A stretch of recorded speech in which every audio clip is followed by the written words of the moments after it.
So today's video is a warning for providers. And this video is specifically talking about the harms of benzodiazepines and prescribing benzodiazepines to your patients. So stay tuned.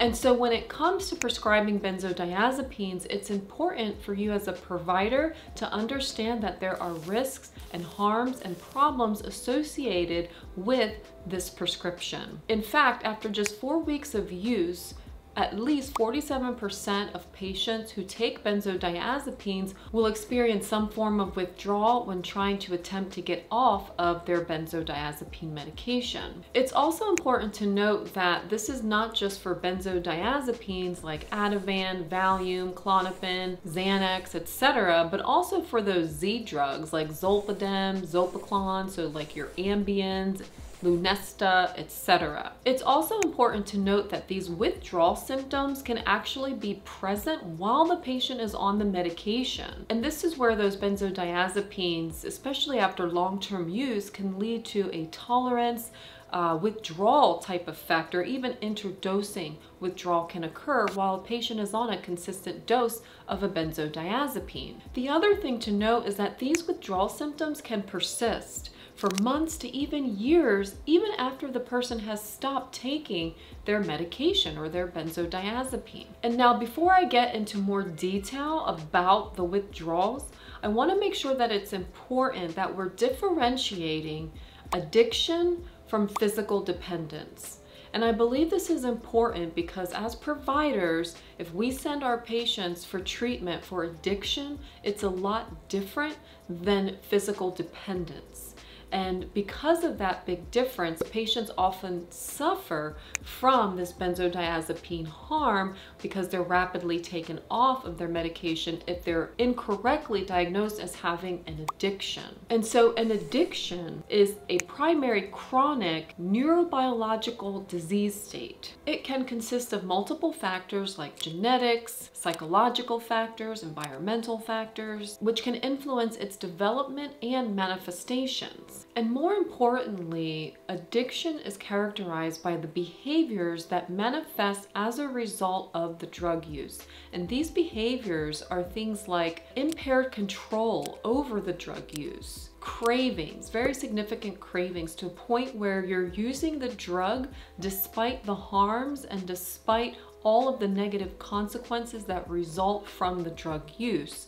And so that is really what differentiates addiction from physical dependence. Now, physical dependence is a state that results from a physical adaptation. And this is in response to repeated drug use that is taken as prescribed, and then symptoms can manifest as withdrawal symptoms and like a withdrawal tolerance, which often happen with benzodiazepine prescriptions and prescribed use. And then these withdrawal symptoms will also occur when the person tries to stop the medication or stop their benzodiazepine. They will end up having a withdrawal symptom. Now, the withdrawal can also occur and does occur with addiction as it does with dependence, but again, the differentiating factor is primarily the behaviors.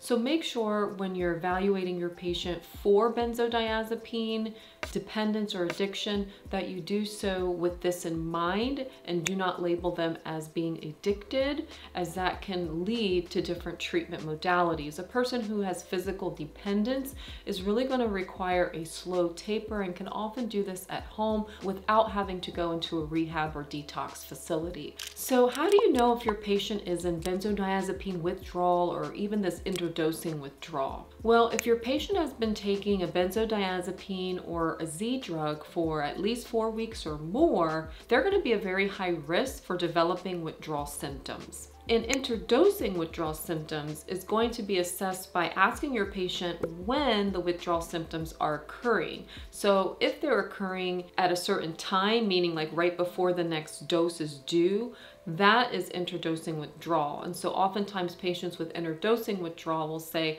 I'm having these symptoms that often occur around this time. And then when you ask them, well, when do you take your medication? And they'll say, well, 1 o'clock in the afternoon, and their symptoms start around 12 o'clock, then that is interdosing withdrawal. It's timed and it has a pattern to it. And now with these patients who have been on benzodiazepines for more than 4 weeks, it's important that when they come into your office, you're assessing them for withdrawal symptoms and for this physical dependence. And so let's talk about acute withdrawal versus chronic withdrawal. So acute withdrawal is what most providers know about. It's what happens when you abruptly take the medication away, or right when you take the medication away, you have these symptoms. And it's typically related to those physical symptoms that last 7 to 28 days after stopping the medication. And these symptoms are commonly what we would assess like in a rehab or detox facility like the CWA or the Clinical Institute for Withdrawal Assessment for alcohol use, for example. And these are things that could be like, tremors, shakiness, hallucinations, elevated blood pressure, and even seizures can all be a factor when we're looking at acute withdrawal symptoms. And these acute withdrawal symptoms can be life-threatening, and if someone is experiencing these, of course, they need emergency medical care. Now, chronic withdrawal symptoms, on the other hand, can last quite a long time, even after the patient has stopped taking their benzodiazepine, and as mentioned before, can even be occurring while the patient is taking their medication. And there are actually over 130 chronic withdrawal symptoms that have been identified with patients who are taking these benzodiazepines or even the Z drugs. And so we've categorized them here, and this is coming from the Alliance for Benzodiazepine Best Practices page. I'll make sure to link this down in the description for you if you're interested in looking more into this. But as you can see, there are a lot of symptoms that are attributed, and these are only specific ones that were highlighted in the benzodiazepines information for providers sheet that patients are given to hand to you if they're experiencing benzodiazepine withdrawal. And so as you can see, the benzo withdrawal syndrome that can occur with patients that can be chronic or long lasting can be categorized as psychological symptoms, neurophysiologic or neuropsychological symptoms, and even somatic symptoms. And so it's important to make sure that you're assessing your patient for not only the acute withdrawal symptoms that can occur, but also these chronic and longer lasting withdrawal symptoms, because oftentimes if someone presents to you with any of these types of symptoms, they can get misdiagnosed as having a secondary condition. And so it's important that we're assessing for this with our patients who are on benzodiazepines. Another important thing to be aware of when it comes to the withdrawal is the term benzo-induced neurological dysfunction, or BIND. And about 20% of benzodiazepine users are going to be at risk for this benzodiazepine-induced neurological dysfunction. And this is a term that has come about in the literature very recently, which I'm going to be describing in more detail in another video, so make sure you're subscribed if you're not already. However, this term encompasses a collection of neurological symptoms that are both physical and psychological that have been seen to be the consequence to this neuroadaptation or physical dependence state and or neurotoxicity or neurotoxic state that has been seen with benzodiazepine users. And it's important to note that these symptoms can also be present while the person is on the medication, while they're tapering the medication, and even after they've completed the taper of their medications. And so again, it's important that we're watching out for these symptoms as well. Another warning aside from these withdrawal symptoms, whether it's acute, chronic, or this benzo-induced neurological dysfunction, are the long-term consequences of benzodiazepine use in general, which I did go over in the video on the ugly truth about benzodiazepines. So if you missed that video, go ahead and check it out. However, I talk about those long-term consequences such as memory impairment, cognitive deficits, losing balance, and even rebound symptoms such as anxiety and insomnia that can occur. And all of these things collectively are warnings to providers before you prescribe those benzodiazepines to consider these things first. But I also want to leave you with some things that you can do about it. And so yes, we realize that benzodiazepine can cause harm. We do now have the FDA warning and label that talks about this harm and even the protracted withdrawal symptoms, which is a part of that bind. And so what can we do as providers to be part of the solution versus part of the problem? So number one is educate yourself. So as a provider, it's important that you stay on top of this research, that you stay in the know-how about what's going on with benzodiazepines and all the new research coming about.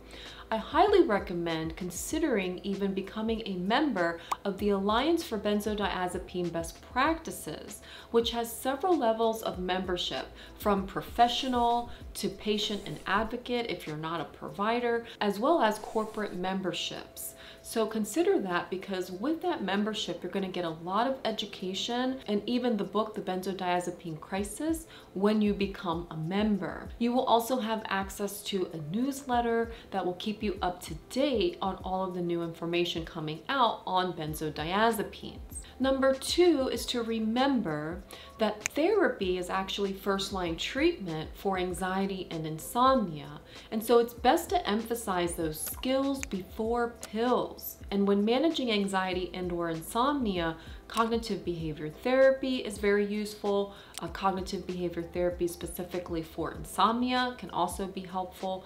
Things like vagus nerve massage or vagus nerve activation, as well as things like mindfulness and grounding practices. These are all skills that your patient can use to help manage their anxiety, and skills that a therapist can actually help teach them while they're in session. So definitely encourage your patients to seek out therapy interventions first. Which leads me to number three, which is specifically for primary care providers. I think it's very important that primary care providers stop prescribing benzodiazepines for patients for anxiety and insomnia, because most of the prescriptions for benzodiazepines, in fact, over 50% of the prescriptions for benzodiazepines are made by primary care providers. They should really be given to the specialty of the psychiatrist. And psychiatry only accounts for like 29% of the benzodiazepine prescriptions being made every year.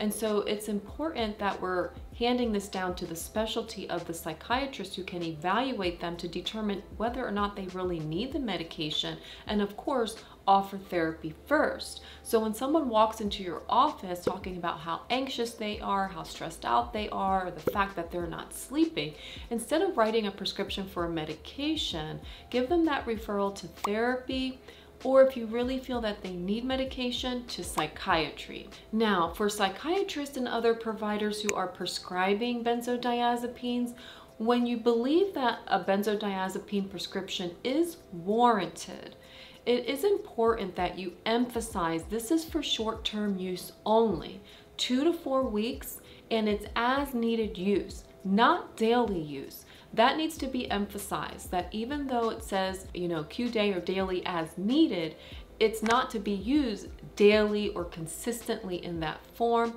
It's only to be used as needed. That needs to be emphasized, because that will help to avoid or minimize this risk of the withdrawal phenomenon that can occur with these benzodiazepines. Now, of course, the exception to this rule would be if you're prescribing a benzodiazepine for someone with status epilepticus or severe seizure disorder that doesn't respond to anti-epileptic medications, then of course it would be warranted to use a benzodiazepine consistently and long term. But what I'm talking about here is primarily for those anxiety conditions such as panic disorder, generalized anxiety disorder, PTSD, and even insomnia. All of those can actually be treated with therapy as first-line treatment instead of medication. And another thing I want to mention is that if you do decide the benzo is the right medication for your patient and you want to go ahead and prescribe it for them, emphasize short-term use, but also make sure you're giving them informed consent. An informed consent with benzodiazepine prescription includes telling them about all of these risks, And there's actually a form, a downloadable form that I'll make sure I have a link to in the description that goes over all of the risks that we talked about and so much more that your patients need to be aware of when being prescribed a benzodiazepine. So that way, if something does occur later on down the road, that the patient can't say that they have never been warned about these risks for benzodiazepines. Because as a provider myself, I know that when patients come to me and they are persistent about needing a benzodiazepine, they've tried every single drug known to man to help their anxiety, and they've done therapy, they've done it all, and they just want that benzodiazepine. I make sure that I give them this informed consent, so that way, if down the road they end up having any of these issues, I can make sure to remind them that they were warned about those issues because they signed the detailed informed consent. And last but not least, it's important that you're listening to your patients. If your patients are coming into you and talking about suffering while they're on an anxiolytic medication like benzodiazepines, listen to what they're saying and have this top of mind that this could be a benzodiazepine withdrawal syndrome or bind, etc. And then if you feel that this is what the person is suffering from, taper them off safely. I have a couple of videos that talk about tapering patients from benzodiazepines and other medications, but you can also look at the deprescribing guidelines that I mentioned as well in some of those videos. And if you're not comfortable with that, then find a benzodiazepine cooperating provider that you can consult with that can help you through this process. And so that wraps up my video for today. I hope that you enjoyed it and hope that you can share this with other providers so that they can also be warned of the risk of benzodiazepines as well as know what they can do to be part of the solution. So have a wonderful day.